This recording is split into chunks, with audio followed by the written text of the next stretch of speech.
Podcast livre, briefing, le tome 1, Ma raison de vivre, de Rebecca Donovan. Présentation du roman. Le titre en VO du roman est Reason to Breathe. Il a été publié en France en 2015 aux éditions Pocket Jeunesse. Il fait 534 pages. Je lui ai mis la note de 9,5 sur 10 et le conseille aux filles et garçons de 16 ans et plus. 4e de couverture. Emma a tout fait pour empêcher Evan d'entrer dans sa vie. Non pas parce qu'il la laisse indifférente, bien au contraire, mais parce que personne ne doit savoir. Savoir qui elle est vraiment, quelle est son histoire et, surtout, ce qui l'attend tous les soirs quand elle rentre chez elle. Ce que j'ai pensé de ce premier tome. Ce livre est presque un coup de cœur. Emily, ou plutôt Emma, vit chez son oncle et sa tante depuis quelque temps, car sa mère l'a abandonnée et son père est mort. Elle ne veut tomber amoureuse d'aucun garçon. C'est sans compter sur la persévérance d'Evan, qui va tout faire pour l'aider. Mais que se passe-t-il chez elle? Les personnages sont touchants. Emma a 16 ans, est très bonne élève et fait tout pour avoir une bourse et entrer à l'université. Elle participe à un tas d'activités, football, basket, journalisme.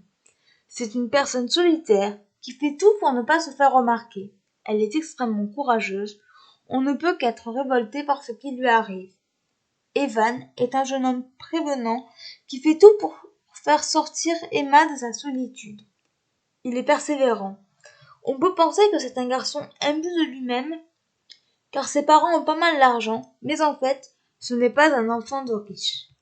Sarah, la seule amie d'Emma, est la fille populaire du lycée. C'est une jeune fille généreuse qui aide beaucoup son amie.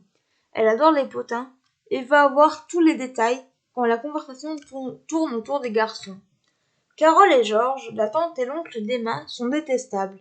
Carole est une marâtre. L'écriture est simple mais fait passer des messages importants. Un thème très sensible dans les familles est abordé. Malgré tout, la romance et l'action mettent du temps à se mettre en place. Il faut attendre environ 70% du livre. En bref, une très bonne lecture. J'ai tout de suite commencé le tome 2. Extrait du livre.